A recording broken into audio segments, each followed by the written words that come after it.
There is a particular kind of exhaustion that comes from spending a decade giving everything to a job and watching someone younger, louder, and apparently more interesting get closer to the thing you want. Alice Lantons knows this exhaustion from the inside.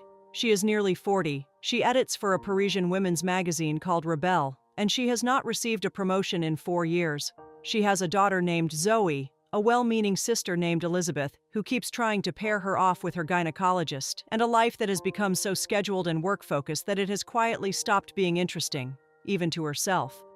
When a friend at the office warns her that a younger colleague named Lisa has been cozying up to the company owner during an unannounced visit to Paris, Alice cuts her Brazil trip short and flies home to deal with it. On the flight back, she discovers her assigned seat occupied by a 20-year-old architecture student named Balthazar, who has been bumped from economy due to a booking error and is delighted by the unexpected upgrade. He tries to order lobster off the first-class menu and is politely denied. He does not mind.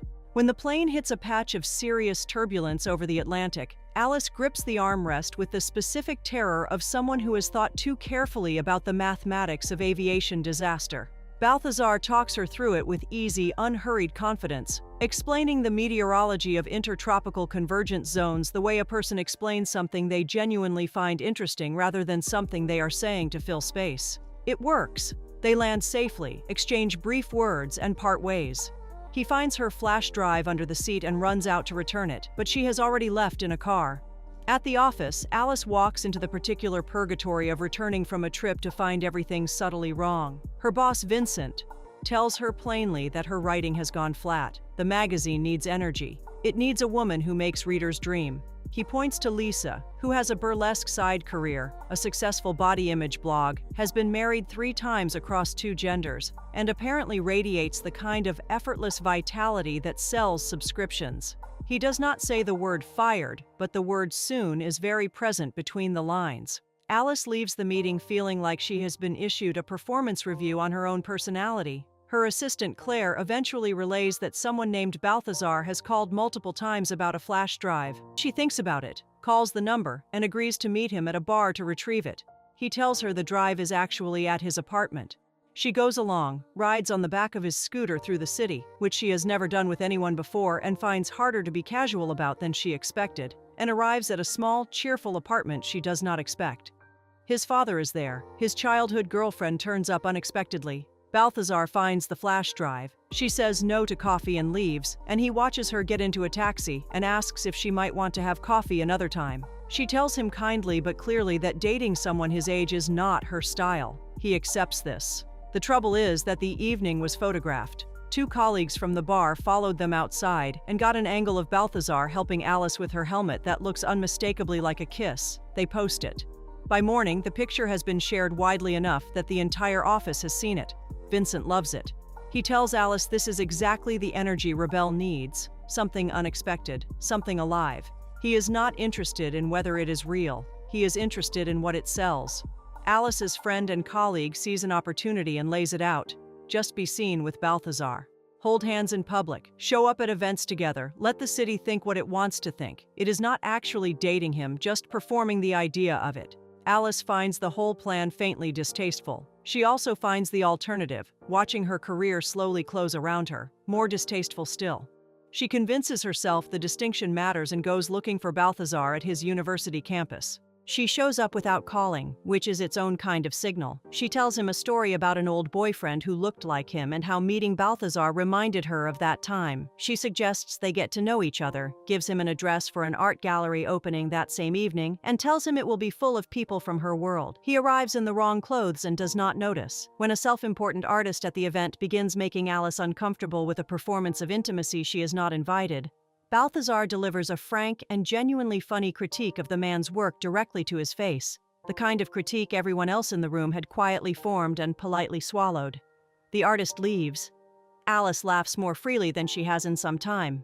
She invents a reason to leave early when her sister calls about the dinner with the gynecologist. She takes a taxi there and Balthazar walks her out, offers her a ride, does not press when she says no, and stands on the pavement watching her leave. She notices all of this. She also notices how natural it felt to be with him in a room where she did not have to explain herself or perform the correct version of herself for an audience with expectations. What begins as a calculated image exercise starts accumulating the weight of something real. Balthazar leaves small, specific gifts, the kind that require paying attention to a person. He asks genuine questions and listens to the answers. He is unembarrassed by what he does not know, enthusiastic about the things he cares about, and completely unimpressed by status. One evening on his scooter, weaving through Paris on the way to nowhere in particular, he asks Alice why she picked him. Why him specifically, when she could have anyone? She has no honest answer ready that does not also indict her, so she deflects and he lets it go. And they ride on through the city, and somewhere between the question and the streetlights, the arrangement stops being an arrangement. She admits to a colleague that she thinks the feelings might be real. The colleague warns her about complicating things. She already knows. The magazine's publisher, a precise and unsentimental American woman named Tracy, spots Balthazar's photograph on Alice's laptop screen and recognizes him from a recent fashion show. He had jumped onto the runway without hesitation to help a model who had tripped and fallen, a small gesture that the audience had not forgotten. Tracy wants him for the cover. Alice objects. Tracy makes clear that Alice's position on the project depends on delivering him. Backed into a corner she built herself, Alice calls Balthazar and explains the situation. She does not at this point tell him the whole truth, but her friend has already told him,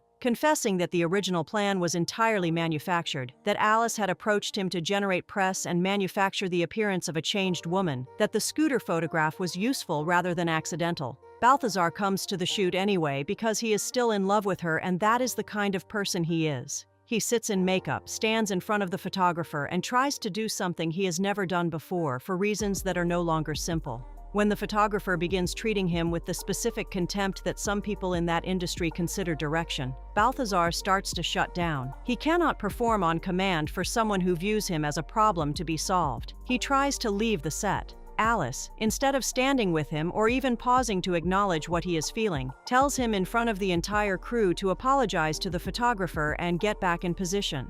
She says it like it is a scheduling problem. She says it like his dignity is something she can reschedule. He stops, he looks at her for a moment, and then he announces everything. That the relationship was staged from the beginning, that Alice had calculated the whole thing as a route to a promotion, that whatever the cameras caught was theater directed by her friend and approved by her ambition.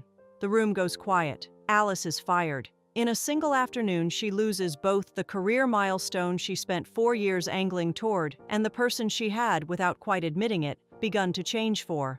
She drifts for a while, does not return calls, records and deletes several voicemails for Balthazar without sending any of them. She is not sure which version of herself should make that call, the one who used him, or the one who regrets it, or the newer, quieter one who has started wondering whether those two things might both be true and the regret might be the more honest starting point. Eventually, she goes to his university, not somewhere neutral, his lecture hall, mid-session, full of his classmates. She stands up. She says she has spent so many years planning the future that she forgot to be alive in the present. She says she was frightened by something she had not planned for, and she made him pay for it instead of her.